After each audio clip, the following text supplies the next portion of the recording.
meu tá cadastrado, eu tinha esquecido a senha do Zoom, mas tudo bem, estamos aí. Obrigado. Desculpa aí, Mas, um pequeno atraso. imagina, é um prazer ter você aqui com a gente, é uma delícia a gente estar aqui nessa e ter a sua aula como aula de abertura do nosso segundo semestre. Obrigado pelo seu tempo, obrigado pela sua disponibilidade e fazer se acordar um pouco mais cedo aí para estar aqui. O horário não é tão Não, generoso. imagina, é um prazer aqui, a gente começa cedo também. Satisfação falar com todos vocês aí. Obrigado, Leonardo. E para quem está aqui entrou agora, eu vou reapresentar o professor Leonardo Provetti. Ele é professor associado da Faculdade de Medicina da Universidade Federal de Juiz de Fora, docente dos programas de pós-graduação da USP e da UFJF, da Universidade de Juiz de Fora, e é médico responsável pelo setor de retina e vítreo do Hospital de Olhos de Juiz de Fora. E além dele ser retinólogo, ele é neurooftalmologista, isso, né, a gente sabe que é uma das grandes mentes aí da neurooftalmologia do Brasil e fora. Então, Léo, muito obrigada por estar aqui com a gente, tá? Obrigada de verdade. E o doutor Leonardo vai apresentar a aula sobre estratégias atuais no tratamento do descolamento de retina regmatogênico. Então, vou te deixar à vontade para compartilhar a sua tela e começar para não te atrasar também. É, estão vendo minha tela? Estamos, só não está em tela cheia. Perfeito. Agora sim? Agora sim. Perfeito. Eu coloquei, conforme você pediu, Francine, o QR Code aqui no início e no final, tá bom? Muito obrigada, viu?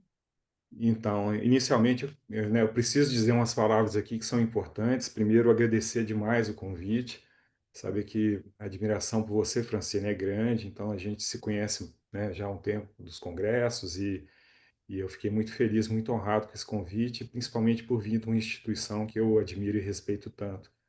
Aí tem colegas, né, fantásticos que eu tenho não apenas admiração, mas amizade, como o Rodrigo, o próprio André, então, e você e tantos outros. Então, para mim é mais do que uma satisfação, uma honra, né?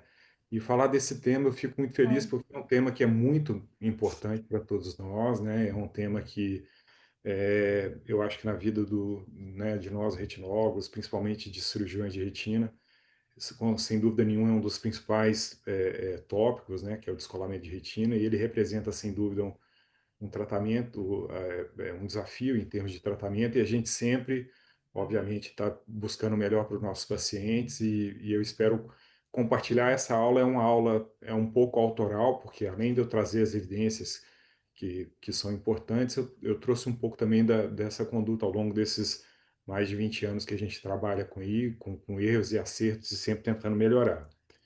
É,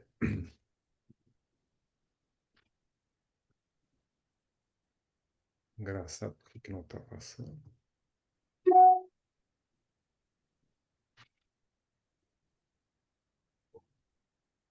Engraçado, Francine, por que não está passando? O quê? Eu estou Não tá. clicando. É o slide. Às vezes clica na tela. Às vezes ele passa melhor na tela do que na.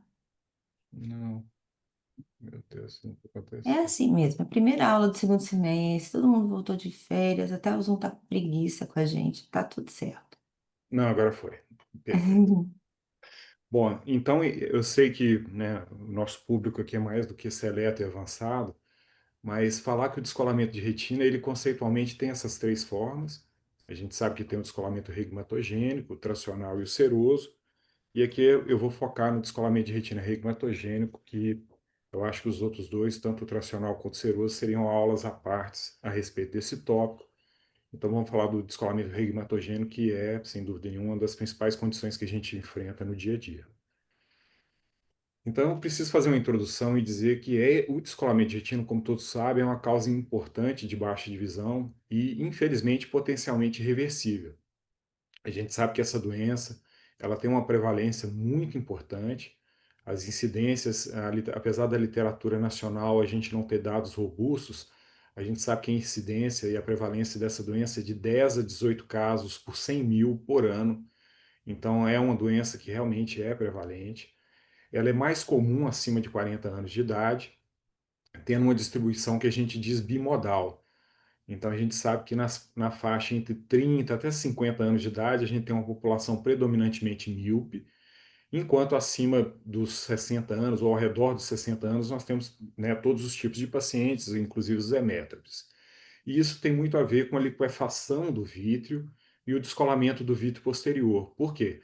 Essas duas condições são as condições essenciais na fisiopatogenia da doença.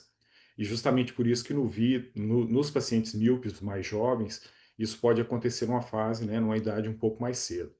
E como eu disse, nos idosos, na nossa casuística, e isso aí na literatura também está respaldado, ela acontece ao redor de 60 anos de idade. Eu trouxe para vocês aqui um levantamento atualizado de 2024 para mostrar para vocês como que é a casuística aqui do nosso serviço. Então, aqui em Juiz de Fora, nós somos um serviço terciário, né? Somos um serviço de referência da região e dos colegas de outras cidades. E Juiz de Fora, apesar de ser uma cidade de médio porte, em torno de 600 mil habitantes, ela abrange uma região de mais de 2,5 milhões de habitantes, porque a gente tem uma abrangência até o sul fluminense, porque por razões logísticas e até né, de violência e deslocamento, muitos pacientes do sul fluminense preferem vir para Juiz de Fora do que para o Rio de Janeiro, e todo o interior de Minas, indo até São João del Rei, as cidades de Muriaé. Então é uma abrangência muito grande aqui nessa região. E aqui, como eu estou mostrando para vocês, no levantamento que eu fiz de 2024, 34% dos casos, ou seja, mais de um terço, eram descolamento de retina. Seguido por doenças da mácula, né, que na verdade junto com buraco macular e membrana éptica, acabam sendo uma casuística importante na nossa amostra, depois seguido por retinopatia diabética e em 13,9% pacientes com outros diagnósticos, aí inclui outras doenças, né? Então, mostrando para vocês que o descolamento de retina, sem dúvida, ele das principais doenças cirúrgicas que a gente lida no dia a dia.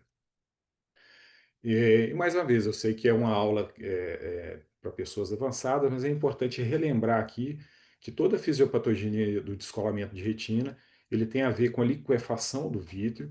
Essa liquefação do vítreo, como eu disse, acontece por uma série de razões mais precocemente nos pacientes míopes, em pacientes também com outras doenças, como os uveites posteriores, processos inflamatórios ou até mesmo pós-cirurgias intraoculares. E aí existe um destaque importante para a cirurgia de catarata.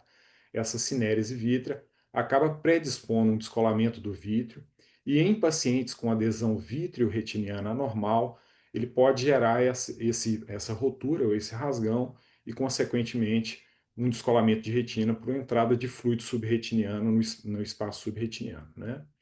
A gente sabe que os fatores de risco de descolamento de retina eles são importantes e são bem conhecidos, mas vale a pena ressaltar que a miopia é um fator de risco importante, principalmente nos automíopes, né, acima de 6 graus, onde o risco nesses pacientes é 3 vezes maior do que os hemétropes. Não só por isso, o histórico familiar também é importante. A história de trauma ocular de qualquer natureza, incluindo trauma contuso, é importante. A cirurgia de catarata prévia é um fator, sem dúvida, essencial, principalmente quando a gente faz ou indica ou precisa realizar a cirurgia em pacientes um pouco mais jovens, pacientes com degeneração periférica da retina e algumas doenças oculares, como o uveiite, no nosso meio a toxoplasmose, pelo menos na minha região aqui, na zona da mata, é uma das doenças mais prevalentes, e outras síndromes mais raras que podem estar associadas também com descolamento de retina. Vale a pena a gente comentar um pouquinho, Franciane, que o descolamento de retina reigmatogênico relacionado à cirurgia de catarata é sim uma preocupação. Os pacientes hoje em dia estão cada vez mais informados e muitos dos meus pacientes, quando eu indico cirurgia de catarata, eles perguntam entre, né, quais os riscos, e além dos riscos clássicos, como endoftalmite, ruptura de cápsula posterior, que são riscos pequenos, mas que podem acontecer mesmo com cirurgiões experientes, obrigatoriamente eu acho que nós devemos comunicar ao paciente que existe esse risco, e isso está documentado na literatura, que cirurgia de catarata é sim um fator de risco. Mas não em todos os pacientes. Em que pacientes que a cirurgia de catarata pode representar um fator de risco adicional? Principalmente quando a gente vai operar pacientes míopes e mais jovens. Por quê? Nesses pacientes é possível que ainda não tenha ocorrido o descolamento do vítreo posterior. E aí a cirurgia de catarata, ela potencialmente favoreceria esse descolamento do vítreo, e aí ele pode, sem dúvida nenhuma, gerar um risco maior. Outros fatores como sexo masculino, ausência, como eu citei, do descolamento do vítreo posterior, e complicações intraoperatórias, como rotura de cápsula posterior, são fatores de risco importantes. Para levantar dados da literatura, e a referência está aqui para vocês, a incidência geral de descolamento de retina em pacientes pós-cirurgia de catarata ela é em torno de 1,17%. Então vocês pensam, é pequena. Porém, se a gente analisa em pacientes com menos de 50 anos de idade, essa incidência sobe bastante para 5,17%. E nos pacientes, né, em contrapartida, que têm mais de 70 anos, ou seja, pacientes que provavelmente já tiveram um descolamento do vítreo posterior, essa incidência cai bastante. Então, por isso que a gente tem que tomar muito cuidado na indicação de cirurgia de catarata, principalmente com finalidade refracional para pacientes mais jovens. Porque não é desprezível. Eu mesmo já tive pacientes que eu indiquei cirurgia de catarata e tinha feito mapeamento, tudo certo, tudo ótimo no pré-operatório, e, infelizmente, pode evoluir com descolamento de retina, porque no momento do descolamento do vítreo posterior, ele pode sofrer ter a presença de uma adesão vítreo-retiniana anormal e gerar descolamento de retina, que é, sem dúvida nenhuma, uma doença terrível. Falando das opções de tratamento, que é o tema da aula, se a gente for dividir de forma didática, nós temos três opções importantes. Nós temos a retinopexia pneumática, a introflexão escleral e a vitrectomia posterior. E aqui eu vou falar em separado em cada uma delas, começando pela retinopexia pneumática.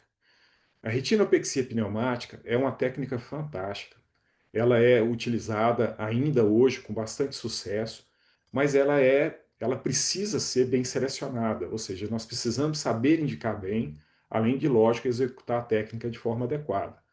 Essencialmente, ela é muito boa para descolamentos menos complexos, localizados na área superior da retina, e ela consiste em usar, como todos sabem, um gás expansivo que vai atuar como um agente tamponante. Ela exige, sem dúvida nenhuma, a colaboração do paciente para a gente posicionar esse paciente de forma adequada e tem que ser complementada, de preferência no intraoperatório, com laser ou crioterapia. Ela é uma técnica, portanto, menos invasiva, menor custo e que pode ser feita em muitas situações de forma ambulatorial. Então, por exemplo, quantas vezes a gente já não se deparou com casos de descolamento de retina que chega no consultório sexta-feira à noite? E aí você tem uma dificuldade enorme em termos de logística para poder organizar centro cirúrgico e assim por diante. Então, se você tem essa opção de fazer ambulatorialmente e bem indicado a retinopexia pneumática, ela sem dúvida é muito importante. E ela, em teoria, é muito boa porque ela vai evitar complicações que a vitrectomia e a própria introflexão podem estar relacionadas. Porém, o sucesso, como eu comentei, ele depende da seleção criteriosa do paciente. Então, a gente tem alguns critérios que precisam ser respeitados. Então, como eu comentei, são descolamentos de retina superior, com roturas localizadas na região superior. Essas roturas podem ser únicas ou mesmo múltiplas, mas desde que elas estejam dentro de 1 hora. E aí, se a gente dividir o olho, né, em 12 horas, ela daria mais ou menos um segmento de 30 graus. Não pode ter presença de rotura concomitante nas 4 horas inferiores do relógio.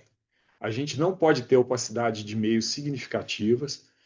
A gente não pode ter PVR associado, principalmente se for um PVR grau B ou pior. Pacientes com histórico de glaucoma é uma contraindicação relativa, porque você pode, lógico, ter o pico pressórico induzido por isso. E também outra situação muito importante, a gente deve lembrar. Segundo a previsão meteorológica, sobre 19 horas haverá céu limpo e a temperatura será de 16 graus aproximadamente. Vocês estão ouvindo a minha Siri falando aqui? É... E aí o paciente ele tem que manter o posicionamento, e esse posicionamento tem que ser entre 5 a 8 dias após o procedimento. Aqui eu coloquei um esquema de umas figuras clássicas mostrando situações de descolamento que são indicações muito boas para a retinopexia pneumática. Então veja que são roturas superiores, roturas que vão até 1 hora, né, 30 graus, e roturas localizadas, mesmo que você haja um descolamento da mácula, ou seja, a mácula esteja off, dependendo da localização da rotura, você pode indicar muito bem essa técnica. Quais seriam as contraindicações relativas? Pseudofacia e principalmente a facia. Por quê? Nessas situações, nós já temos um vítreo mais alterado e degenerado, induzido pela própria cirurgia de catarata. mas também a opacidade que a própria lente e a cápsula posterior pode gerar, ela podem dificultar a nossa identificação das roturas periféricas. Então, não é uma contraindicação absoluta, mas é uma contraindicação relativa, e eu percebo que os casos de insucesso são maiores em pacientes pseudofásicos. Se você tiver um PVR um pouco mais acentuado, ela também é uma contraindicação. Roturas de retina com até 3 horas de intervalo, ou seja, maiores, elas estão associadas a um risco maior de insucesso. E descolamentos com 2 ou mais quadrantes, eles também são um fator de maior risco. E aqui eu coloquei algumas imagens para ilustrar para vocês. E aqui, quais que seriam as contraindicações aí sim que você não deve fazer a retinopexia pneumática? Então, rotura dentro das 4 horas inferiores, principalmente associados ao descolamento de retina nessa região, PVRs mais acentuados, como grau C e D, degenerações do tipo látice com extensa ou presença de extensa tração, adesões vitreoretinianas muito acentuadas, onde a gente vai ter dificuldade de fazer não só a apexia, mas também a adesão vitreoretiniana nesses pacientes, opacidades vítreas como sangramentos que às vezes podem acontecer associados, pacientes com glaucomas avançados, onde a gente não deve arriscar, e pacientes, por exemplo, que têm problemas ortopédicos, crianças, pacientes com demência, que muitas vezes vão ter dificuldade de manter um posicionamento no pós-operatório, e, obviamente, pacientes que moram, e aqui na nossa região eu acho que é um pouco diferente de vocês, Juiz de Fora é localizado numa situação de serra, e eu tenho cidades aqui que eu tenho que saber. É até engraçado, eu brinco assim com os amigos, você pode perguntar as altitudes de tais cidades, eu falo as altitudes de todas as cidades ao redor, porque ao longo do tempo eu precisei aprender quanto que, por exemplo, Barbacena, que é uma cidade que está a 1.400 metros aqui de Juiz de Fora, de altitude em relação ao nível do mar, Teresópolis, Petrópolis, todas as cidades a gente tem que aprender justamente porque se você vai indicar uma técnica que envolve gases, esse paciente não vai poder deslocar para essa região, pelo menos durante um tempo. Então, aqui mostrando alguns exemplos de imagem de contraindicação para retinopexia pneumática. A técnica não é difícil, né? A gente faz uma anestesia tópica com asepsia, e aí você pode usar, eu prefiro usar a crioterapia, que é melhor, eu acho que promove uma adesão vitreoretiniana melhor do que o laser, mas você pode fazer o laser também com oftalmoscopia indireta. O volume de gás injetado é 0,3 para o C3F8 e de 0,5 a 0,6 para o SF6.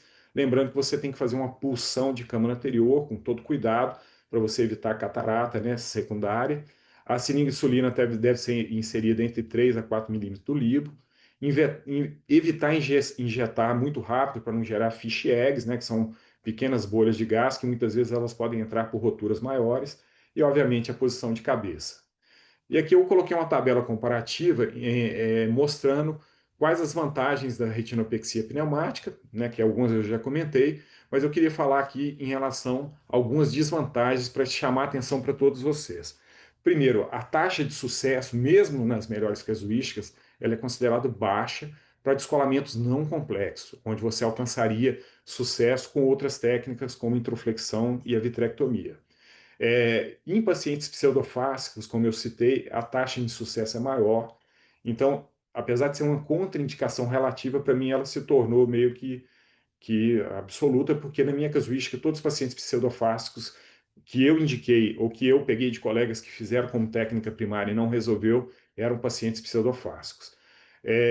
O paciente, obviamente, tem que colaborar e demanda de você, né, cirurgião, examinar muito bem esses casos, para você não deixar passar nenhuma rotura desapercebida, que muitas vezes você indica bem, mas tem uma rotura associada que você não viu por algum motivo, e aí ele pode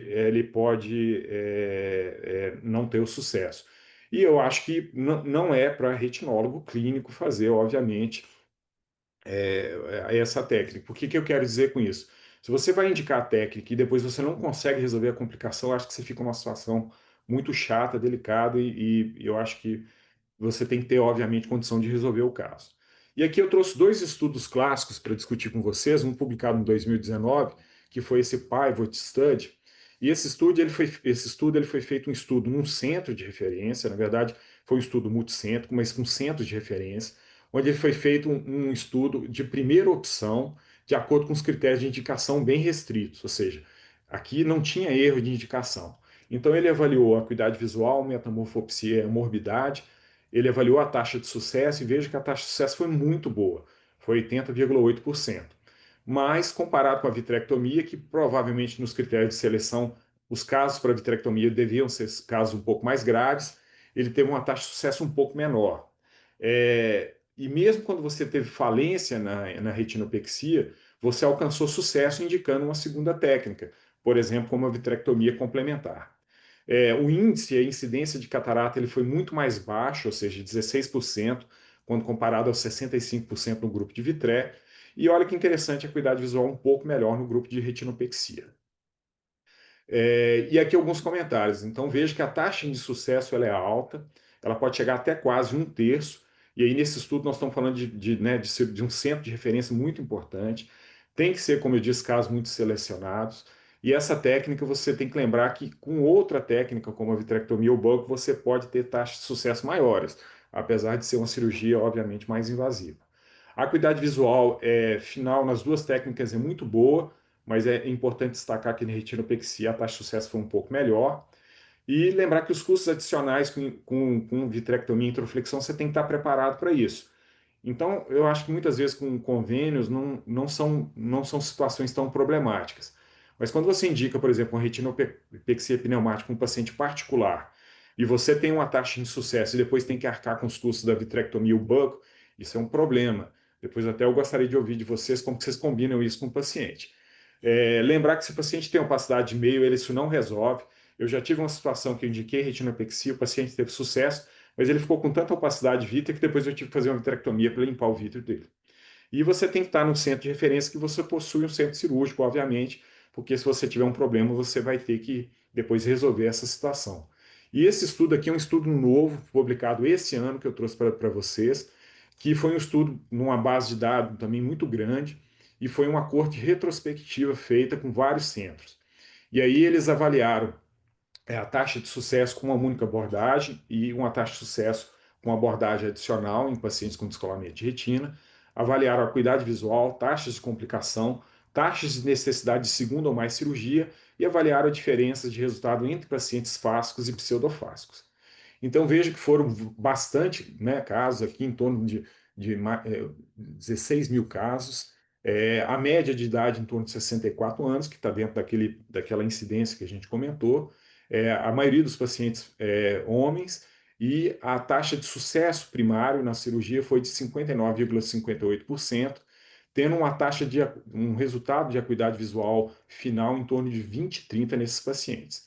As complicações descritas nesse estudo foram hemorragia vítrea, com quase 10%, membrana EP, veja que membrana EP foi quase 50% dos casos, um índice de PVR muito baixo, que isso é ótimo, e endoftalmite muito baixo também, mas é uma complicação não desprezível. A taxa de sucesso, que depois precisou de uma segunda intervenção, ela foi resolvida em 81% com buccal ou vitrectomia. 19% dos casos, ou seja, quase 20%, precisaram de mais de uma intervenção além da retinopexia. E a taxa de sucesso foi maior nos pacientes fásicos, e vejo que ela cai bastante em pacientes pseudofásicos. Quase metade dos pacientes pseudofásicos tiveram falência em retinopexia pneumática. E esse é um estudo de vida real. Então, aqui, se a gente for comparar com os resultados do estudo Pivot, a taxa de sucesso é muito baixa, na minha opinião. Para você considerar isso, você precisa conversar muito bem com o seu paciente. Porque a taxa de sucesso pode chegar a quase metade dos casos, dependendo de como você indica. E aí, isso aí, em termos de publicação de estudo de vida real, eu acho que é uma situação que você deve levar em conta. Aqui comparando os dois estudos, você veja que a taxa de sucesso no Pivot foi de 80%, mas lembrando que isso aqui era um centro de referência especializado, não era um estudo de vida real, então a gente tem que levar em consideração esse viés de seleção e de execução da técnica, e que estudo de vida real a taxa de sucesso caiu bem, e aí você tem os vieses também, porque você não controla, né, como que foi a entrada desses casos e se realmente foi bem indicado ou não.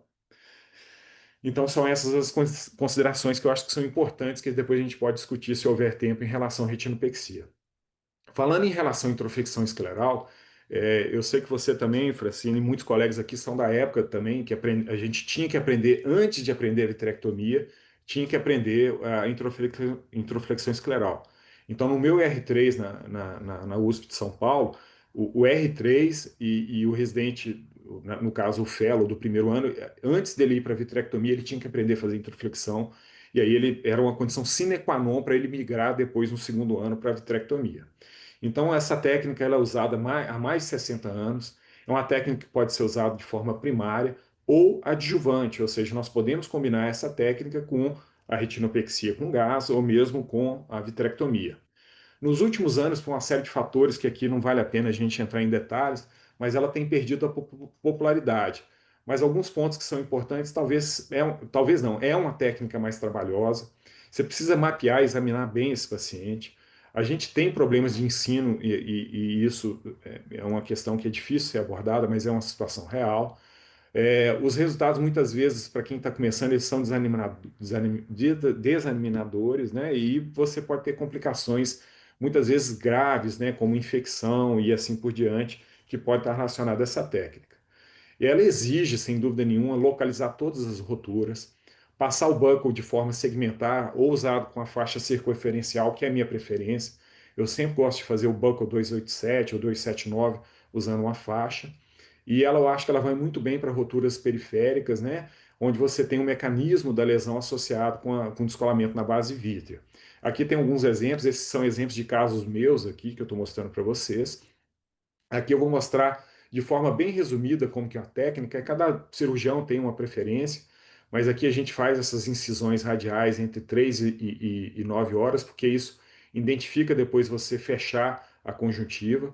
Eu geralmente faço uma abertura deixando um pouco de margem de conjuntiva na região da córnea, para quê? Se o paciente é míope, depois quer usar uma lente de contato, isso facilita bem, é mais confortável para ele. Aqui fazendo a retopexia, né, usando um fio ou um algodão zero ou um fio seda. Aqui eu estou passando um buckle segmentar, passando sobre o reto inferior e o reto lateral. Aqui mostrando como que é feita essa passagem do ponto. Tem que ser um ponto longo, né, com fio de Mercilene 5.0, porque esse fio longo ele vai te ajudar a indentar bem esse buckle, né, esse explante segmentar. Nessa hora aqui tem que ter muito cuidado, porque você pode ter entrada precoce, você pode ter sangramento de coroide, você pode ter encarceramento da retina. Então tem que se tomar cuidado, né, na realização, na execução disso. Isso é um dos momentos que é mais estressante para a gente na hora da cirurgia. A drenagem você pode fazer embaixo do reto ou embaixo do buccal. Eu geralmente uso uma lâmina 15 graus ou um esclerótomo para poder delaminar. Eu gosto de usar um endocautério, é esse que a gente usa para fazer endocauterização, para cauterizar e diminuir a chance de sangramento de coroide. E aí, muitas vezes, aqui mesmo, ó, já começou a drenar o líquido, né? Na região lógica, onde você tem uma maior bolsão. E aqui eu gosto de usar bastante a visualização através do chandelier. E aqui você consegue identificar, ver direitinho onde que você vai fazer a crioterapia. E aí eu faço essa marca branca do congelamento até cobrir toda a área da rotura. Geralmente você faz uma ou duas vezes no máximo. E aí a cirurgia, muitas vezes, se o olho termina bem, você não precisa reformar. Mas se o olho estiver hipotônico, você pode deixar uma bolha de ar ou bolha de gás, ou mesmo reformar com BSS, dependendo da preferência. Então, mostrando aqui só como que é, né, essa técnica. Esse caso aqui que eu mostrei era uma indicação clássica, porque era um paciente míope, jovem, e com roturas inferiores e a mácula ainda boa, mesmo que tivesse um pouco de líquido na mácula, eu acho que estava bem indicado. E aqui mostrando né, várias pequenas roturas numa região de degeneração látice inferior, e mostrando aqui o resultado pós-operatório. O paciente já tinha 20/20 de visão e manteve 20/20, mostrando aqui um outro caso também. Veja que é um caso mais desafiador, um paciente já com linhas de demarcação, mas que por algum motivo a doença passou essa linha de demarcação e gerou um descolamento na mácula, conforme mostra o OCT. Aqui mostrando que teve um sucesso também da técnica, né, passando um buccal segmentar entre o reto inferior e o reto temporal, mais faixa circunferencial. Mas vejo que esse aqui é um caso meu que eu trouxe para mostrar para vocês. Uma paciente cirurgiã veterinária, estava indo muito bem com a retina colada, e eu, num fim de semana com a família fora de Juiz de Fora, ela me manda assim, com 3 semanas de cirurgia, que ela estava com uma mancha e um pouco de desconforto, e aí na hora que ela manda a foto eu fiquei apavorado, e obviamente acabou, né, o fim de semana eu tive que voltar para reoperar, e ela ficou com um estrabismo no pós-operatório importante, veja, com um desvio enorme, né, porque ela teve um pouco de além de processo inflamatório de necrose ali da conjuntiva, da esclera, do músculo, mas depois ela foi tratada por uma colega fantástica aí, que uma cirurgiã de estrabismo, a doutora Roberta Zag, e ficou espetacular, ficou muito bom e o resultado funcional, graças a Deus, foi muito bom. Mas lembrar que esse foi o primeiro caso de infecção que eu tive por banco, mas isso acontece com todo mundo e a gente tem que estar preparado, né, para poder reconhecer e dar o maior suporte para o paciente. Então, as complicações relacionadas à introflexão escleral, elas podem ser tanto no intraoperatório quanto no pós-operatório. No intraoperatório, eu destaco, às vezes, conforme eu comentei com vocês, o risco de perfuração da esclera e de drenagem precoce, de sangramento, que muitas vezes, se a mácula estiver descolada, aquele sangramento vai para debaixo da mácula. É uma situação muito inconveniente e ruim. Lembrar de encarceramento da retina, que é uma situação que às vezes pode acontecer quando a gente passa o ponto ele vai muito profundo, principalmente na área onde a retina está colada, ou seja, nos outros quadrantes onde não tinha descolamento. Além disso, no pós-operatório, a gente pode ter aumento da pressão intraocular, pode ter formação de abscesso escleral, muitas vezes relacionado ao uso do Mercilene 5.0, endoftalmite, extrusão do Bruchel, conforme eu mostrei, diplopia, descolamento de coroide, membrana epirretiniana e PVR, que eu acho que não é da técnica, né, da doença em si, e você pode induzir erros refracionais. Em geral, dependendo assim da situação, você pode induzir uma miopia entre 2 a 3 graus, dependendo de como que você aperta essa faixa e esse buckle, né? Aqui eu trouxe da literatura algumas complicações, eu mostrei casos pessoais meus, mas mostrando que isso pode acontecer. Então, é uma técnica muito boa, mas é uma técnica que tem que ter uma curva de aprendizado. Eu acho que todo cirurgião de retina, para ser completo, tem que saber não apenas indicar, realizar, mas também manejar as complicações dessa técnica, que ainda assim é uma técnica muito boa. Na minha experiência pessoal, né, se me permitem falar do que eu acredito em relação a essa técnica. Eu acho que ela funciona muito bem para pacientes fásicos e pacientes jovens. Ela funciona muito bem para descolamentos com rotura inferior. Eu acho que aqui é o trio da indicação clássica para introflexão escleral, principalmente se for um PVR não importante, você pode indicar com tranquilidade. Se esse paciente não tiver muita opacidade vítrea ou presença de sangue, você vai ficar tranquilo de indicar. E se não tiver, obviamente, membrana epirretiniana, porque se tiver um sangramento importante ou membrana epirretiniana, eu acho mais adequado você indicar a vitrectomia, porque você vai resolver dois problemas importantes de uma única vez.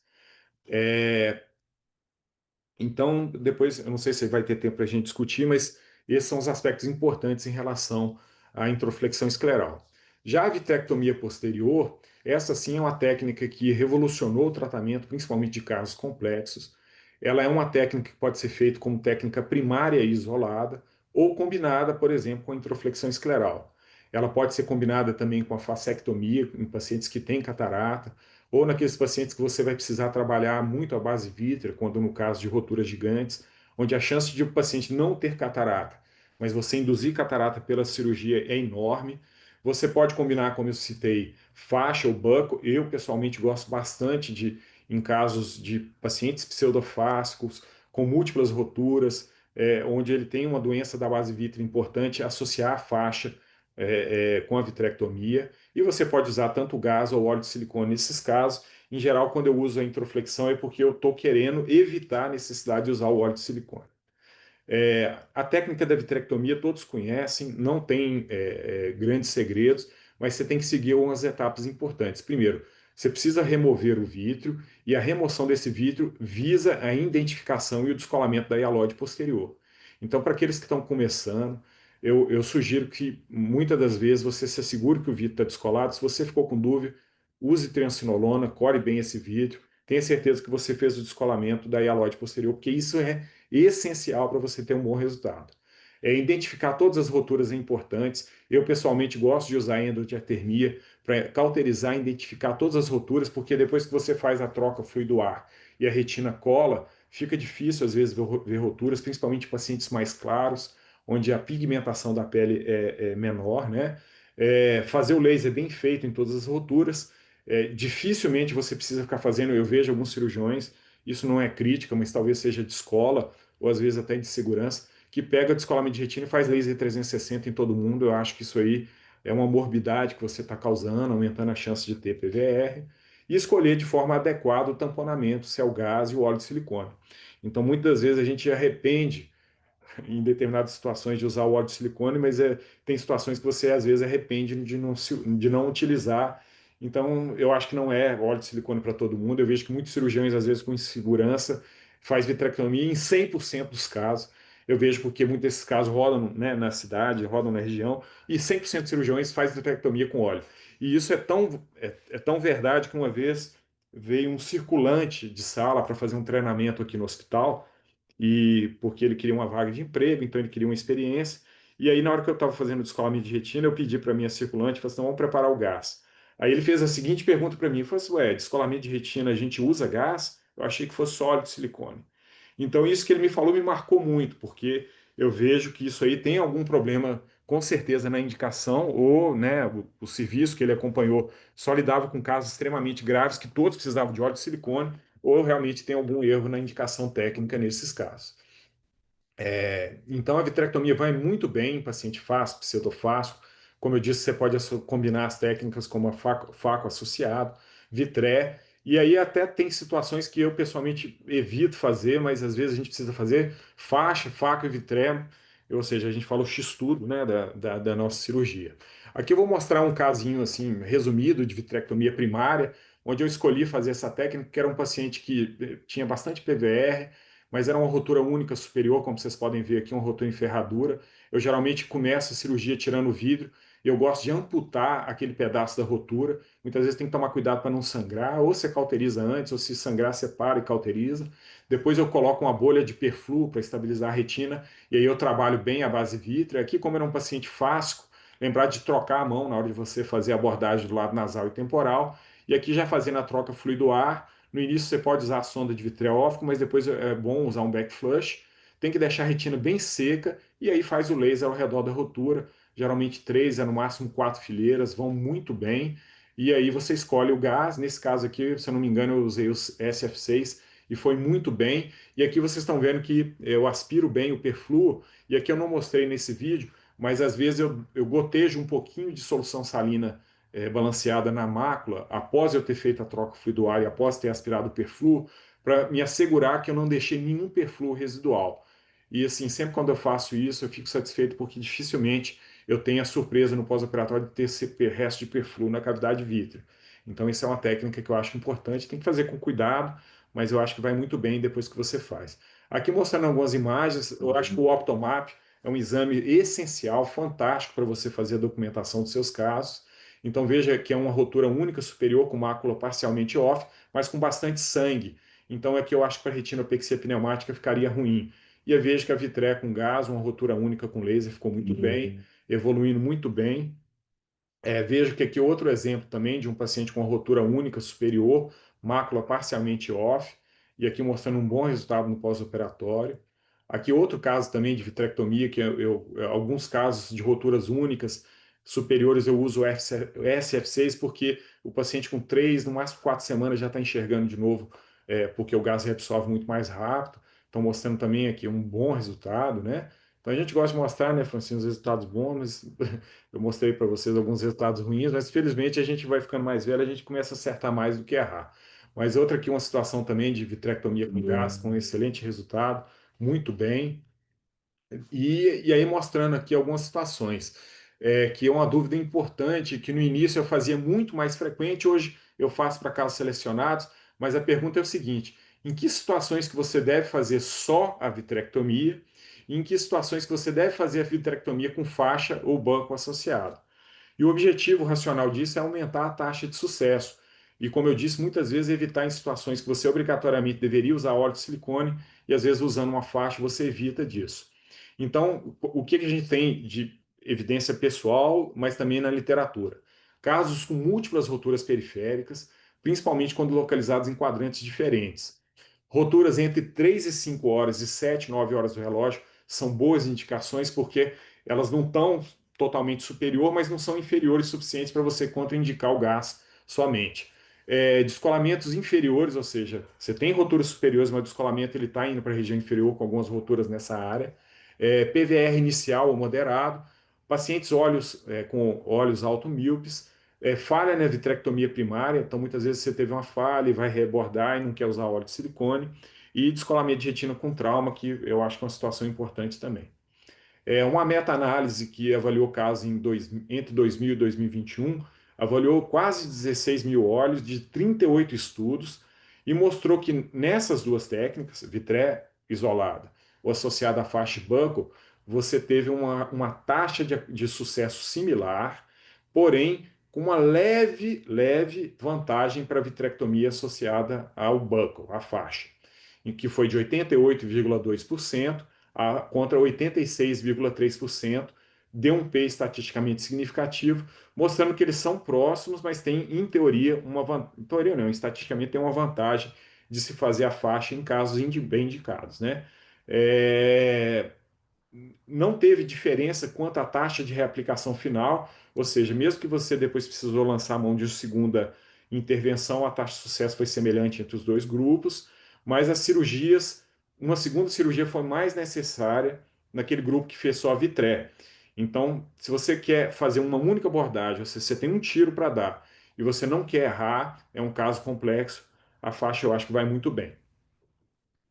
Aqui, por exemplo, é um caso clássico, por que eu indiquei? Então, veja que esse paciente ele tem degenerações periféricas de retina, ele tem múltiplas roturas, tem duas pequenas roturas aqui na região temporal superior, ele tem outra rotura no quadrante às 3 horas e tem um DR inferior com bolsão. Então, esse aqui eu achei que era um caso bom para fazer a faixa e vitré.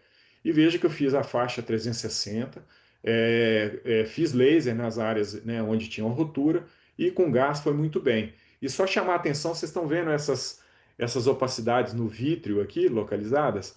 Essas opacidades no vítreo, a gente já viu isso há muito tempo, mas teve um artigo recente que deu nome para isso, que chama prion, né? Que na verdade é uma celularidade vítrea mais importante, e os autores chamam a atenção que a presença dessas opacidades inflamatórias no vítreo estão associadas a uma recorrência maior de redescolamento por formação de PVR.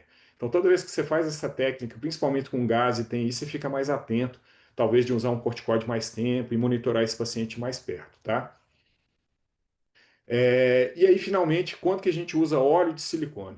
Óleo de silicone eu reservo, eu uso só quando não dá de forma mesmo nenhuma para usar o gás. Então tem que ser descolamento mais complexo, tem que ser pacientes com rotura inferior onde você não consegue resolver somente com buccal, tem que ser em casos de descolamentos de retina recorrentes, onde você fez uma técnica bem feita, adequada e você teve falência. Casos de PVR grave, conforme esse que eu estou mostrando aqui na foto, onde o paciente tinha que, não dá nem para contar de tantas roturas periféricas que ele tinha, então mostrando que aqui eu fiz a vitrectomia com óleo de silicone. Pacientes que não podem manter posição de cabeça adequada, casos de trauma oculares penetrantes, porque a chance de PVR é muito grande, ou a necessidade de deslocamentos aéreos, ou mesmo de entre cidades. Então, por exemplo, às vezes você opera um paciente que precisa pegar um voo, é uma situação que ele não pode adiar, então você tem essa opção de usar o óleo de silicone, mas eu acho que a gente sempre deve desencorajar se o caso tiver uma boa indicação. Então veja aqui um exemplo de paciente com descolamento de retina com mácula off, com presença de degeneração látice, com roturas periféricas, e vejo que aqui no intraoperatório a gente percebe melhor, no optomarco nem aparece tanto, mas vejo que ele tinha duas roturas enferraduras enormes nos quadrantes inferiores. Estão mostrando que aqui eu tinha ido preparado para fazer o gás, porque por causa da opacidade algumas roturas tinham passado desapercebido, e aí eu fui surpreendido por essas roturas maiores, e aí eu tive que colocar o óleo de silicone. Ficou excelente, mas eu tive que colocar o óleo. E aqui, caso de rotura gigante, eu acho que é uma indicação muito boa, mostrando o que a gente faz. Não sei se o som está alto aí, mas vejo que casos de descolamento de retina com rotura gigante, mostrando para vocês que vocês têm que trabalhar inicialmente a base de vidro.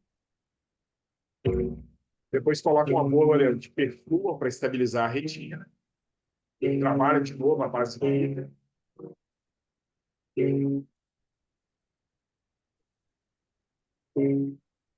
aí, principalmente importante nessa transição entre a retina saudável e a retina descolada trabalhar bem.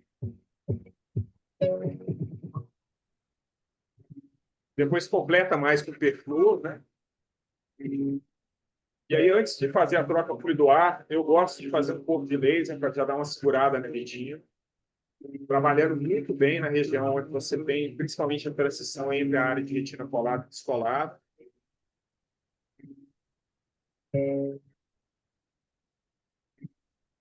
Aqui talvez seja um dos poucos casos que eu acho que, dependendo da extensão da rotura, você pode fazer o laser 360 ou associado mesmo com a faixa. E aqui mostrando que esse caso, depois foi feito o laser 360 graus, e ele evoluiu muito bem, né, com a retina aplicada.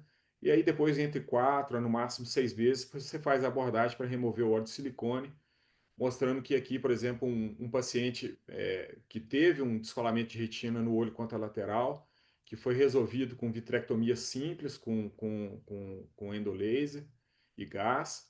E aí depois ele me procurou tempos depois com múltiplas roturas periféricas no olho contralateral e com mácula off e mais roturas inferiores. Então aqui não teve jeito, eu tive que fazer a vitrectomia com óleo de silicone associada também à introflexão escleral. Então veja que múltiplas roturas assim, você contar somente com gás é praticamente impossível resolver esses casos.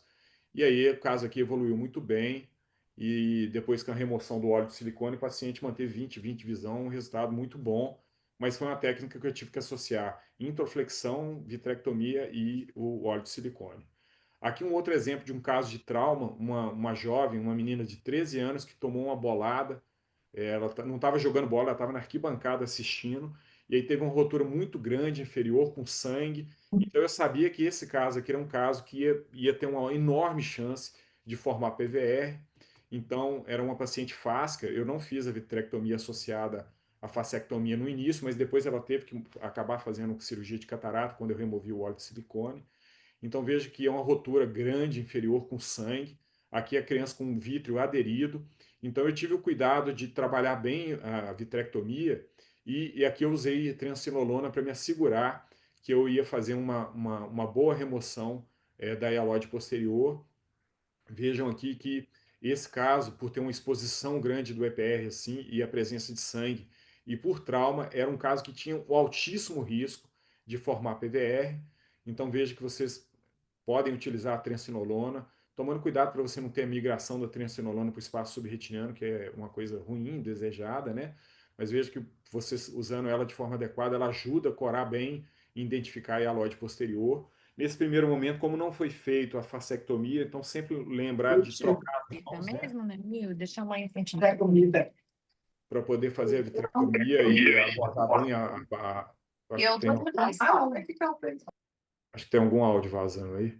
Mas vejo que aqui eu tive que usar uma pinça para poder remover o resto de halóide que ficou aderida e que eu ia trabalhar bem próximo da retina, mas não queria causar nenhuma rotura iatrogênica.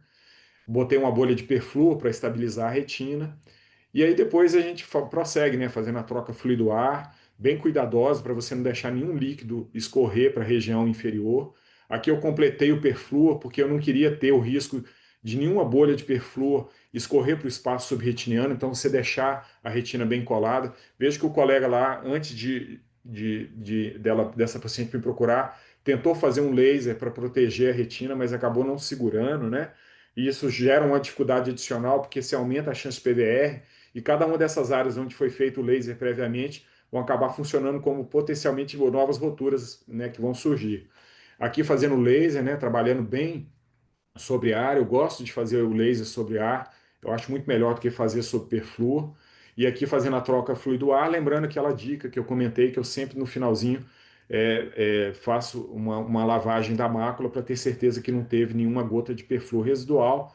E essa adolescente evoluiu muito bem, né? Com a retina aplicada. Ela fez um pouquinho de membrana EP, mas depois que eu removi o óleo de silicone, eu removi a membrana EP e ela evoluiu muito bem. Aqui só mostrar a gente já está terminando. Tá ok o tempo aí, Francine? Tá. Então só Tranquilo. mostrar esse In caso. this video, we would like to present the bimanual grab and peel technique for a case of massive Vocês estão proliferative ouvindo o áudio do vídeo? vitreoretinopathy.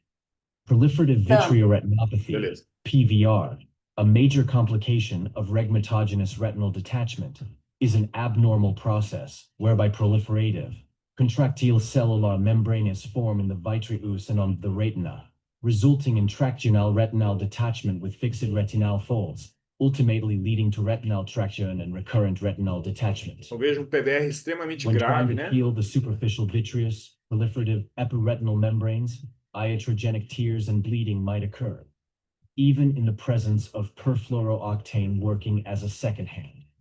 We demonstrate the bimanual grab and peel technique for massive proliferative vitreoretinopathy in this case. So, with chandelier assistance, a bimanual technique with two end gripping forceps can be used. This maneuver allows, with the assistance of two forceps, to grab and peel the PVR, relieving the traction force exerted on the retinal surface. Another advantage of this technique is, while pulling the membrane, the other forceps can be used to stabilize the retina. We believe that this technique can be useful to remove the PVR, minimizing the chances of retinal tears and bleeding. Despite the extreme severity of this case, note that the retina was reattached. We performed laser photocoagulation under perfluorooctane. Então veja que é uma técnica que eu acho elegante, que a gente pode usar em casos At the fluid air selecionados. exchange, we choose E aqui, 5,700 lógico, a gente vai silicone usar óleo de silicone. Eu usei um óleo de 5700, né? Porque eu não sabia em quanto tempo que eu ia precisar This is remover the esse óleo. operative funded Mas veja como image, o paciente evoluiu demonstrating bem. a satisfactory Ele saiu com functional cuidado visual anatomical de result. movimento de mãos para Thank you for watching. 20/80. E aqui depois eu consegui tirar o óleo de silicone dele e ele ficou muito bem, assim, apesar de 20/80 de visão. Eu acho que era o melhor que eu acho que eu pude entregar para esse paciente.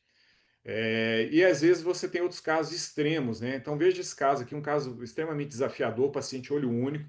Ele já tinha perdido o olho contralateral com um descolamento que não foi manejado e acabou indo para fitíase. E ele tinha uma placa de cicatriz coreo-retiniana também muito próximo da mácula. Então, e esse paciente tinha uma visão funcional antes de operar em torno de 20/200. E ele chegou desesperado porque era o único olho dele, né? Não deambulava. Então vejam que aqui na técnica eu escolhi uma técnica de vitrectomia sem introflexão, porque eu já sabia que eu ia ter que usar óleo de silicone. Vejo que esse paciente ele tinha múltiplas roturas inferiores e tinha essa área de cicatriz coreo-retiniana. Aí você fala, pô, mas vale a pena operar um caso? Vale, é o único olho desse paciente. Esse paciente não, ele andava, ele conseguia fazer as coisas com limitação, mas era o único olho que ele tinha. E aqui uma particularidade dessa técnica, quando a gente vai fazer a infusão do perfluor, tem que tomar um extremo cuidado para você não injetar o perfluor e ele migrar por baixo da retina, justamente nessa área aqui. Então você tem que escolher uma área inicial para fazer a bolha, que você evite que na hora de injetar esse líquido entre no espaço retiniano.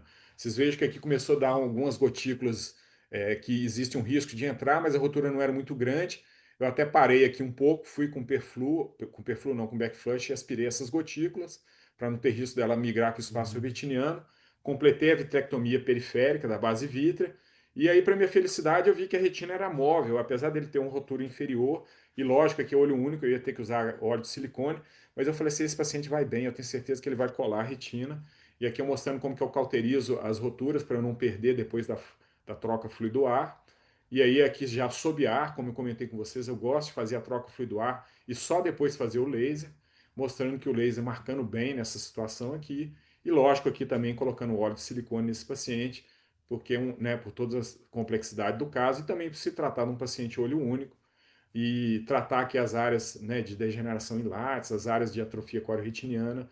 Então, você tratar esse paciente bem com laser na região, não precisa fazer laser 360 aqui, mas você tratando bem a região e aqui colocando óleo de silicone, esse paciente melhorou, olha, veja que a retina ficou muito bem e ele acabou evoluindo com a visão que ele tinha antes de ter tido o descolamento.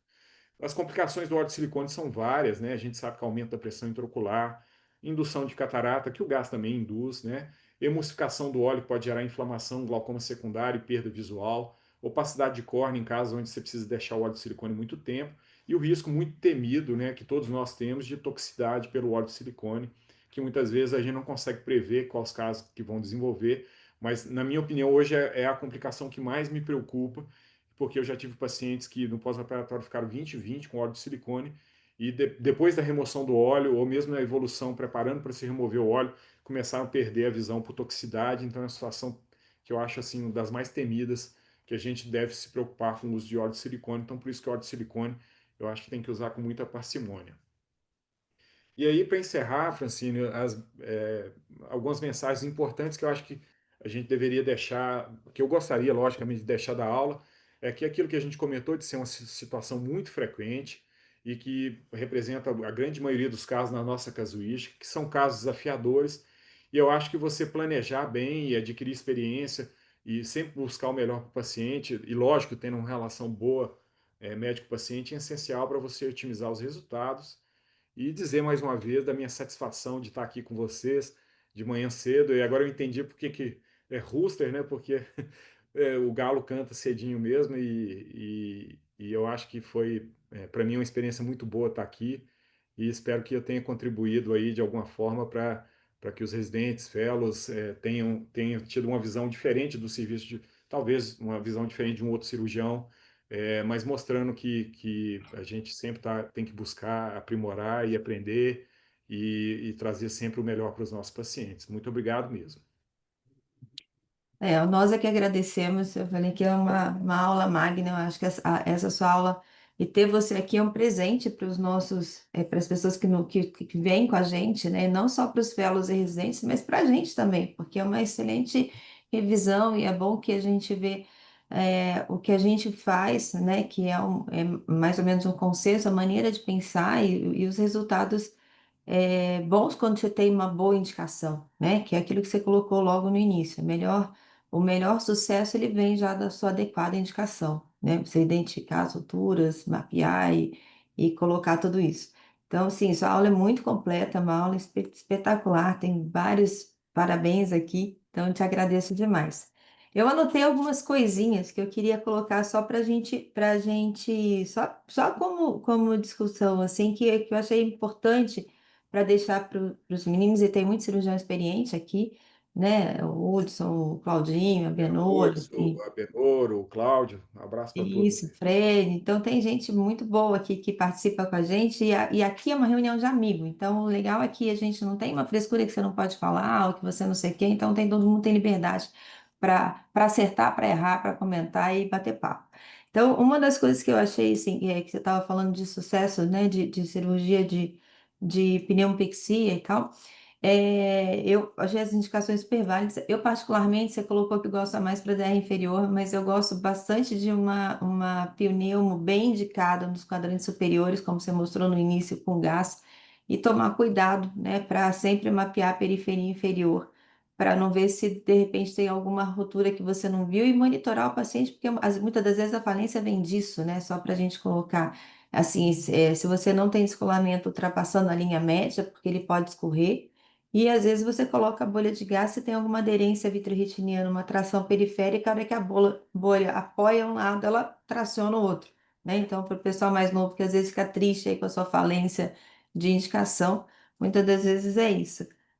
Uma outra coisa também é que já tive um paciente que veio de um colega que era o segundo olho descolado e que ao colocar o gás, como você bem colocou, não fazer a injeção muito rápida para não dar muito ficheg, usou uma técnica de peteleco com cotonete para ficar tentando juntar essas bolhas. Mas isso é que, mais uma vez, se você tem aderência periférica, você pode estar ajudando a provocar tração em outro lugar, e esse paciente acabou fazendo múltiplas rasgaduras. Então, assim, a gente tem que tomar um certo cuidado, que a gente pode até tentar manipular um pouquinho, movimentar, mas sem exageros, né? Para a gente não criar outros problemas. Achei muito legal a sua dica do BSS para Perflu no final da cirurgia.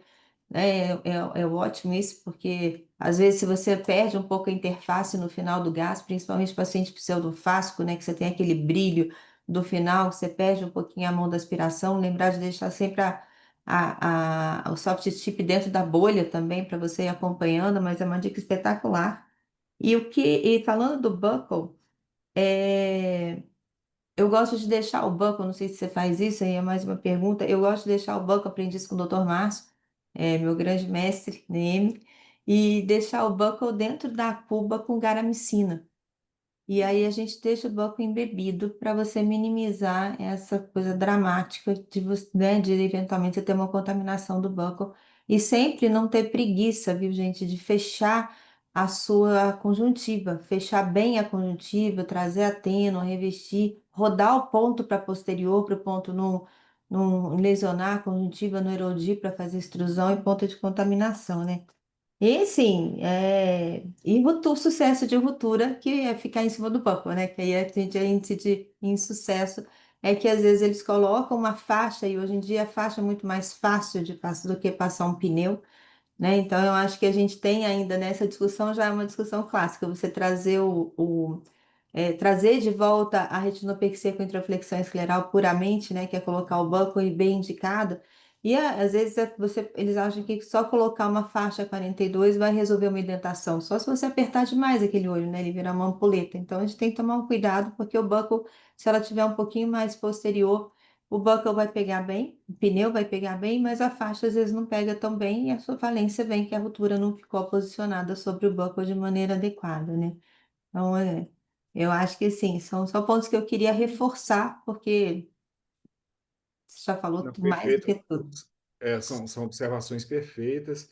E eu acho que talvez foi só um mal-entendido. Eu não falei que na retinopexia pneumática a gente faz por roturas ou descolamentos inferiores, não. Eu não sei se. Eu acho que não estava errado no slide, não. Mas só Não, para deixar pneumática claro. não, perdão, buckle, desculpa. Ah, o Eu buckle. falei Ah, o buckle buckle, sim. O buckle buckle. o buckle eu gosto. O buckle, eu acho para rotura inferior, eu acho perfeito. Acho que o É. Cláudio tá levantando a mão. Que é- Ó, você está Ei, sem som. Léo. E aí, Oi, voltou. Cláudio, tudo bem? Tudo jóia, seja bem-vindo aqui ao nosso roster aqui, sempre Obrigado. muito bom te escutar. Não, é só parabenizar e achar muito interessante a aula sua, foi muito legal. Não tem muito a acrescentar, não. Eu acho que quanto mais a gente vai tendo os cabelos brancos, a gente vai usando menos perflu, vai usando. A faixa ficou muito em desuso, agora a gente está querendo voltar.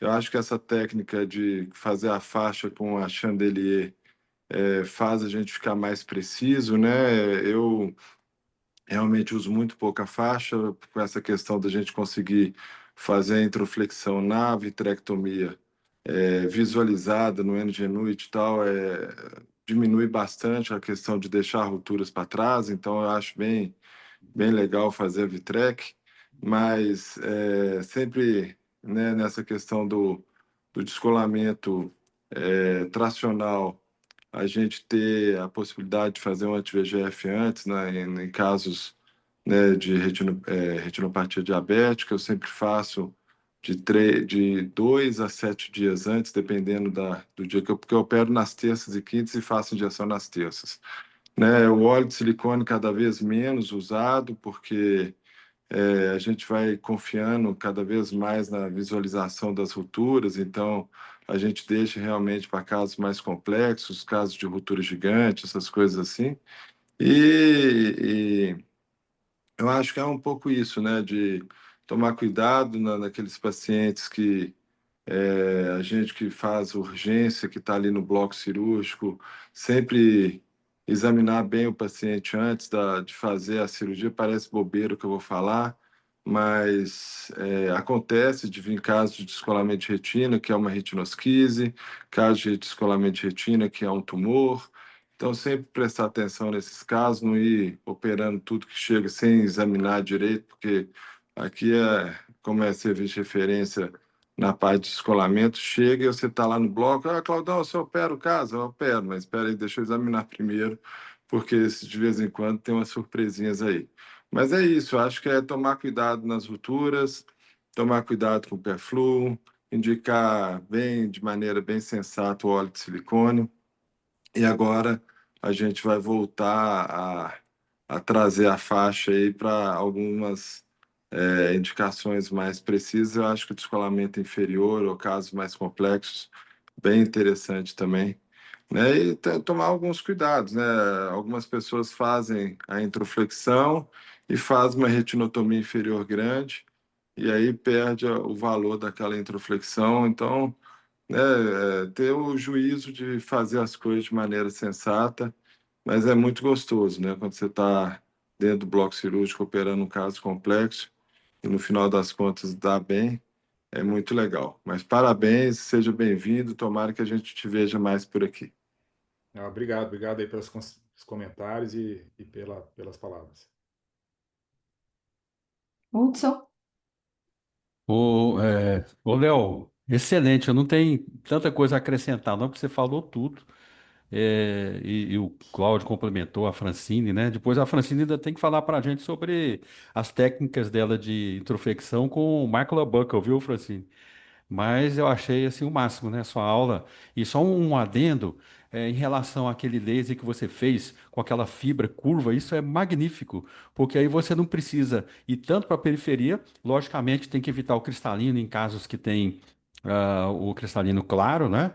E virar o olho e girar e fazer essa curva e fazer o laser, eu achei esse esplêndido, né? Parabéns, né? Nada mais a Ah, comentar, né? Você tá nota 10. obrigado. Oi. A sonda curva, né, não tem interesse comercial nenhum, mas os fornecedores que têm via Med One, por exemplo, a gente tem da Synergetics e da Med One também, tem algumas sondas curvas que são excelentes. E depois que eu comecei a usar já há alguns anos sonda curva, realmente muda muito porque ela facilita, como você disse, a abordagem assim e evita, né, em situações mais complexas, você ter toque no cristalino, ou às vezes ter que ficar trocando muito a mão, ou fazendo indentações mais acentuadas. Então a sonda curva eu acho que é uma dica boa, vale o investimento sim, sem dúvida, Hudson. Olha o nosso futuro retinólogo aí. Um beijo, Opa! fofinho. Bom dia. Ô, Léo, deixa eu te perguntar uma coisa. É, eu gosto também da ideia do chandelier para você fazer a crio quando você está fazendo uma retinopexia com introflexão pura, né? Que é óbvio que depois você está com a vitreia, você está com a iluminação e tudo fica mais fácil. Mas você tem alguma dica da onde colocar a chandelier? Porque, por exemplo, dependendo da posição, né, você costuma colocar inferior numa vitrectomia para te ajudar na cirurgia. Mas na retinopexia, eu queria que você falasse se você tem alguma posição que você gosta mais, porque às vezes você tem que movimentar o olho e fica mais difícil. Então, o que que você prefere? Ou você tem alguma posição? Como é que você faz? Então, eu acho que a princípio tentar evitar, não quer dizer que você não possa colocar, mas evitar a região nasal é importante, porque se você precisar mobilizar, né, pela questão do nariz, você geralmente pode ter movimentações inadequadas da sonda, e se o paciente for fásco, você pode gerar heterogenia. Mas a melhor visualização que a gente alcança com o chandelier é sempre quando ele está 180 graus oposto ao local da rotura. Então, por exemplo, se a rotura é inferior, se você colocar o chandelier superior, ele vai te iluminar muito bem aquela área, porque ele não vai dar um efeito de espalhamento da luz. Então, se for possível você posicionar ele diametralmente oposto, é uma dica boa, né? E às vezes sempre tentar evitar o lado nasal por questões de mobilização e às vezes você pode gerar uma iatrogenia não desejada. Outra coisa importante, eu sempre peço, quando eu não consigo isoladamente segurar, eu peço para um auxiliar, às vezes, mobilizar e direcionar ela enquanto você está tentando preparar o crio, né, e visualizar ao mesmo tempo. Então, você segurar o chandelier é importante, porque muitas vezes, quando você vai colocar o crio para poder fazer a manobra de identar, ele pode deslocar e a imagem ficar ruim. Então, você tem uma mão de alguém ajudando às vezes, ou mesmo se você conseguir, com cuidado, é importante, porque a gente sabe que se o chandelier ele fica inclinado em direção ao cristalino, a lente ele dá um espalhamento e a qualidade também da imagem cai, sabe? Mas eu acho uma Legal. técnica fantástica, assim, porque a visualização, às vezes, com capacete, você tem que tirar, colocar o capacete, às vezes tem que deixar a lente numa solução, depois tem que trocar, tirar a lente, trocar a luva. Então, eu acho o chandelier um pouco mais caro, mas é uma técnica interessante e eu acho que ela ajuda bastante, sim. Só lembrar depois de fazer a limpeza do vítreo, né? Mesmo que você use uma Vanas, uma tesoura, e suturar depois a região da esclerotomia para você não ter nenhum risco de exposição do vítreo e diminuir a chance de você ter uma endoftalmite ou alguma outra complicação relacionada à exposição do vítreo, tá? Que são dicas fundamentais aí, né, gente? Porque assim, você achando ele a entrada é tão pequenininha que você fala, ah, eu posso deixá-la aberta, né? Então dá um Não pode, pontinho ali porque para. não pode, porque é diferente. Quando você faz a vitrectomia e deixa gás, não vai vazar o gás porque a tensão superficial do ar é maior, né? Então você não tem essa capacidade. Mas o vítreo, invariavelmente, ele pode encarcerar, principalmente quando você faz manobras de indentar, se a pressão subir um pouquinho, então tem que suturar. Infelizmente, não tem problema algum, mas você tem que suturar, porque diminui a chance de você ter prolapso vítreo e endoftalmite. Legal. Vou deixar o Benor fazer o comentário e depois eu queria te perguntar sobre toxicidade de óleo de silicone. Leonardo, eu queria te parabenizar, foi uma aula excelente, completa, falou de tudo, do começo ao fim, foi muito bom, muita experiência acumulada, colocou, compartilhou com os colegas, foi excelente. Eu queria só acrescentar, né, porque é uma aula para, né, tem médicos, né, profissionais de muito tempo, mas também tem residentes. É isso aí que o Leonardo estava dizendo. Cada uma das técnicas, ela tem vantagens e desvantagens específicas. Tem lugares em que você aplica melhor. Então, quem está em fase de formação, quem depois que já está na profissão faz muito tempo, tem suas técnicas preferenciais, mas ele tem um leque de coisas que ele consegue fazer. Então, para quem está em formação, não escolher necessariamente uma delas agora e ficar sem aprender as outras. Então, a gente comenta várias vezes sobre a faixa, ela é uma técnica espetacular. Muitas vezes você consegue resolver com ela, assim, casos que são complexos só com a faixa. E com pneu, né? Principalmente, então você tem que saber fazer isso daí, até para você ter a opção de um dia você poder usar ela, num caso em que ela foi bem indicada, ou até fazer cirurgia combinada. Você passa faixa, faz pneumática, faz vitrectomia, às vezes você tem que fazer tudo. Mas você tem que dominar a técnica primeiro. Então, quem tem informação, aproveitar essa fase agora, porque para aprender sozinho depois não é exatamente tão fácil. E queria agradecer também a dica da endodiatermia lá, porque às vezes também aquilo lá de você ver um orifício pequeno depois que a retina está reaplicada, não é tão fácil. Então, endodiatrimia marcar ali foi uma boa dica. Eu não fazia, eu vou começar a fazer. Muito obrigado. Obrigado aí pelos comentários e eu acho sem dúvida isso é essencial. Né, nós que estamos lidando com médicos em formação, eu acho que tem que ter esse leque mesmo, e é aquilo que eu comentei, né? Me estarrece muitas vezes ver que em situações as vitrectomias viraram quase 100% dos casos vitrectomia com óleo de silicone. Eu acho isso aí uma coisa que é inadequada e é uma má indicação da técnica, então eu acho que isso sem dúvida deve ser trabalhado para a gente melhorar a assistência dos nossos pacientes, sabe? Até porque o óleo tem essa complicação que é, assim, não sei se a gente vai ficando mais velho, você vai ficando mais calejado, né? Mais medroso do resultado que você vai ter, porque às vezes você faz uma cirurgia que está linda e de repente, 3 meses, a acuidade visual começa a cair, e às vezes é um paciente fásico ainda, que você fala, e aí, a catarata está começando, ou tem alguma coisa, aí você tira o óleo de silicone e de repente você se depara com uma cirurgia que teve um resultado durante o óleo bom e uma acuidade visual final ruim. E eu estou falando isso especificamente porque no último ano, eu tive 3 casos de toxicidade de óleo de silicone. E casos assim, e aí entra muito, Léo, eu acho que essa coisa da gente, às vezes, ser um pouco mais duro com o paciente, porque limitação de posição de cabeça é a coisa que é mais difícil para a gente convencer o paciente para colocar gás, né? É um dos meus casos que, assim, e eu sofro junto, né? Eu sofro demais. Então, um dos casos, uma moça nova, ela tem menos de 50 anos, com um descolamento de retina que eu falei, vamos colocar gás, é um caso ótimo para colocar gás. Ah, tem problema de coluna, não vou conseguir ficar. Eu falei, não, mas a gente resolve numa cirurgia, papapá. Enfim, não quis colocar. Visão de 20/40 pós-cirúrgico, com óleo, bem. E aí começou a ter uma baixa de visão. Eu falei, ai, meu Deus do céu, não sei. Falei, vamos tirar o óleo. Tirei o óleo com 4 meses de cirurgia. Ela tá 20/200 e é uma frustração, né? Porque você não sabe de onde. Teoricamente, aí eu queria que você me falasse se tem alguma coisa, porque teoricamente você tem a questão da bomba só de potássio, mas sempre acho que tem alguma coisa de nervótico junto associado nesse negócio. Então eu queria saber a sua opinião aí. Então, é um drama mesmo. E assim, eu acho que eu vou te frustrar com a minha resposta, porque eu também não sei quais pacientes que têm maior risco de desenvolver isso. Porque, como você mesmo comentou, muitas vezes a cirurgia está ótima, o paciente está se recuperando muito bem, e acontece essa complicação, às vezes, na vigência da presença do óleo. Não são Hum. só casos, às vezes, que você retira. Sim. Então, bom, aí o que eu faço na prática agora? Óbvio, tentar usar o menos possível. Mas quando a gente usa, eu sempre procuro fazer o OCT no pós-operatório precoce, já na primeira semana, para documentar.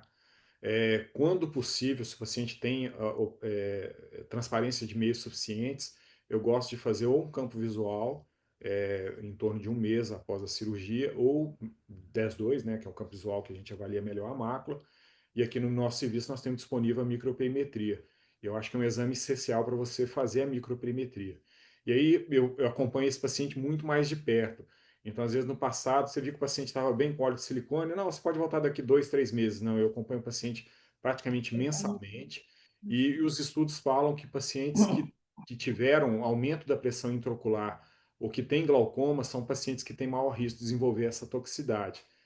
E aí cai muito nessa questão que você comentou, às vezes, dessa toxicidade estar voltado a um dano talvez tóxico ou mesmo mecânico nas células ganglionares.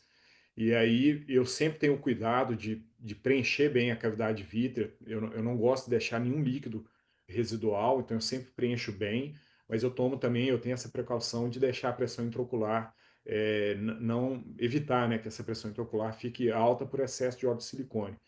E porque eu acho que isso sim impacta, tem influência essa força mecânica do óleo de silicone. Mas assim, Francine, a gente não sabe quais pacientes que vão desenvolver. Então eu acho que de dica, assim, é lógico, tem que avisar o paciente que toda vez que a gente usa o óleo de silicone, mesmo a cirurgia estando perfeita, e é uma resposta que eu explico que é idiosincrática, né? Explicar para o paciente, eu não falo esse termo para eles, mas a gente não tem como prever quem que vai desenvolver isso, e que assim que eu começo a perceber que o paciente está tendo queda da sensibilidade e que não se justifica, por exemplo, por edema macular ou por opacidade de meios, eu já indico a remoção do óleo. Então é isso que mudou um pouco na minha prática, sabe? Então, é bem isso mesmo, né? Eu também sou muito cuidadosa com tensão, com controle pós, já cheguei e deixo algumas vezes até, porque eu acho que o paciente, falei, a paciente acho que dorme de barriga para cima, o óleo deve subir, aumentar um pouquinho a pressão e fazendo micro oscilações de pressão, e isso vai alterando, mas é muito difícil, né? Até deixar um hipotensor com óleo pós-cirúrgico. Assim, esses casos que eu tive agora, esses últimos 3 casos, eu estava usando mais óleo de 5.000. E, obviamente, óleo de 1.000, quando você tem um caso que é mais simples, que você vai trocar. E eu falei assim, não, vou trocar. Essa moça especificamente, eu usei um óleo de 2.000 para não ter que eu não tinha o de 1.000, né, disponível no momento. E o outro caso com óleo de 1.000. Então, assim, não é porque o óleo tem maior densidade ou porque o óleo tem maior peso molecular ou menor peso molecular, né? Que você falou. E pacientes com papila ampla, eu tenho um especial cuidado também com esses pacientes, porque no passado eu tenho outros 3 casos, agora eu tenho 6, infelizmente. Os meus outros 3 casos, de bastante tempo atrás, eu fui revisar, eram pacientes com papila ampla. Eu falei, não, eu acho que isso aqui tem alguma coisa que realmente pode ter uma escavação ampla, né? Digo papila, desculpa, falei escavação ampla, que pode ter alguma coisa associada. E faço toda a documentação do pré, do durante e do pós com OCT também. E agora eu tenho feito OCT de nervo e mácula para Isso. follow-up desses pacientes. Isso é muito importante. Dois aspectos que eu queria complementar do que você falou é o seguinte: em relação essa documentação, tanto da mácula quanto a documentação funcional, é fundamental a gente ter não só o scan e o mapa do ETDRS da mácula, você tem que ter o OCT do disco, né, do nervo, para avaliação da camada de fibras, e o mapa de espessura de célula ganglionária. Isso é super importante. A segunda coisa é que, conforme a gente conversou, você tentar evitar esses picos pressóricos, eles realmente são importantes. E aqui eu não uso óleo de 1.000 e de 5.000, eu uso 1.300 e 5.700 porque o fornecedor que a gente trabalha, que é a Bausch Lomb, ele tem esses óleos de densidade diferente densidade, né? Então é 1.300 e 5.700. E eu reservo os óleos de 5.700 para casos onde eu quero um tamponamento prolongado. Então não tem a ver com se é rotura gigante, se é descolamento de retina inferior. Tem a ver com quanto de tempo que eu acho que esse paciente vai precisar ficar com óleo de silicone. Porque se for um caso complexo e o meu temor é emulsificação, aí sim eu vou usar um óleo de densidade maior. Agora, realmente, em termos de tamponamento, não há diferença nenhuma. Tanto que, assim, 80% dos casos eu uso óleo de 1.300 e funciona muito bem, mas naqueles casos mais complexos, eu até mostrei um exemplo daquela técnica bimanual, né? Eu sabia que naquele caso eu teria que deixar pelo menos 6 meses e eu não queria correr o risco de emulsificação, então eu optei por um óleo de 5.700. É o ponto, né? A gente tentar deixar o melhor para você poder tirar mais tarde, né? Mas Isso. Realmente, eu falo que é o desafiador, né? Deixa de ser técnica para virar o seu posse. E só para a gente finalizar, né, por favor, o José Seabra está pedindo para você explicar um pouquinho melhor como é que usa a solução, o BSS no final, para evitar perfluor residual após a troca. Ótimo. Então, conforme eu falei, depois que você faz toda a troca fluido-ar, e às vezes eu percebo isso, o que que acontece? Você faz a troca fluido-ar e às vezes deixa um pouquinho de perfil residual, ou mesmo ele escorre da periferia depois de um tempo, né? E se você deixa a mácula seca, porque você vai fazer uma revisão ou vai fazer um laser na periferia, você tem uma desidratação da mácula e aquilo impacta de forma muito significativa no risco de você ter uma maculopatia até tóxica por essa desidratação que ela acontece no pós-operatório. Então, nunca deixe a mácula, entre aspas, desidratada, principalmente se você vai precisar trabalhar mais um pouco na periferia fazendo laser. Então, de prática, eu já tinha o hábito de deixar essas gotículas de solução salina no polo posterior. Eu já vi situações, eu não faço mais, mas eu já vi situações que o próprio André Gomes mostrou que no finalzinho ele deixava uma solução de triancinolona na mácula, um tempinho e depois aspirava, acreditando que aqueles cristais pudessem ajudar tanto no edema macular, mas também na formação de PVR. Você pode até usar uma solução diluída de dexametasona para fazer isso, mas eu acho que não é necessário. O que eu faço na prática é, depois que você fez toda a troca fluido-ar, mesmo que ainda você vai fazer o laser na periferia, você pode colocar numa seringa de insulina, com a própria agulha de insulina, porque a força de tensão daquele êmbolo é menor do que uma seringa de 5 ou de 10, então não tem risco de você injetar o BSS ali para o espaço subretiniano, e aí você goteja um pouquinho daquela solução, ou próprio com o auxílio do backflush. E aquelas gotículas que vão cair em cima do nervo óptico e da mácula ali, eles vão fazer como se fosse um lago ali. E aí você vai ver que vai ter aglutinação de algumas gotículas de perfluor, e aí depois você vai poder aspirar muito mais fácil. Então, basicamente, é essa forma que eu faço, com a própria agulha em uma seringa de insulina ou com a ajuda de um backflush, e você vai gotejar um pouquinho de BSS na região do polo posterior no final, depois que você faz a troca. Lembrando que se você tem uma rotura muito posterior ou é um caso que tem buraco macular associado, você não vai fazer isso. Eu acho que você deve evitar fazer isso, porque senão você hidrata novamente a rotura e tem um redescolamento. Mas se a região do polo posterior ali, até as arcadas, está ok, você pode fazer isso e você vai ter resultado muito bom. Então, assim, mesmo em pacientes, às vezes, que tem descolamento de uma semana, eu tenho N casos, assim, mas muito caso que ficou 20/20 de visão e com mácula muito boa. Então, eu acho que muito tem a ver com o tempo da cirurgia, do jeito que você maneja, mas muito a ver com o que você faz no intraoperatório. E às vezes você fala, pô, eu não entendo aqui, eu fiz tudo certinho, usei né, a técnica adequada, e fiz o laser e tudo, e o paciente está 20/80 de visão, mas. E aí você acha que é da doença, não é da doença. Muitas vezes é algo que você precisa melhorar na sua técnica. Então, ver outros cirurgiões, ver o resultado de outros cirurgiões é importante, porque muitas vezes você acha que é normal ter paciente com descolamento de retina com 2400 de visão. Não é normal. A gente entende que o paciente, lógico, ficou com um mês ou mais de 15 dias de descolamento de retina, você tem uma visão baixa, tudo bem. Mas você pegar um paciente potencialmente com mácula off, que você tratou rápido, até na primeira semana, se você não entrega uma boa visão para esse paciente, você tem que rever sua técnica, porque sua técnica provavelmente não está adequada. Então, acho que ter essa preocupação é fundamental, né, na minha visão, sabe? Não sei se vocês concordam. Certeza. Às vezes é maior do que a gente, mas a gente tem que fazer tudo o que a gente pode para isso, realmente, né?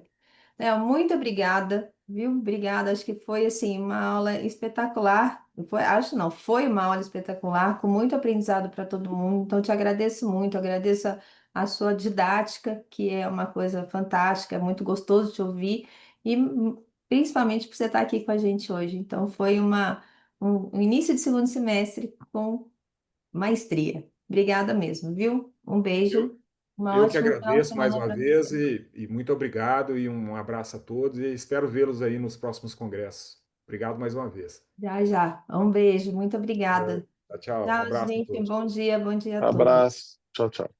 Tchau, Evelyn, tchau. obrigada mais uma vez. É por vocês. Você não foi para aula, não, menina? Eu vou mais tarde. Hoje eu fiquei aqui de manhã, não tive aula de manhã. A Evelyn está fazendo medicina, Hudson. Acho que ele já foi, Acho que ele Fran. já saiu. Um Então vai beijo, pra aula, Flor. menininha. Um beijo, meu. Eu achei que já tava só seu avatar aí. Não, tô aqui. Um beijo. Um beijo, Tchau. querida. Obrigada, viu? É você.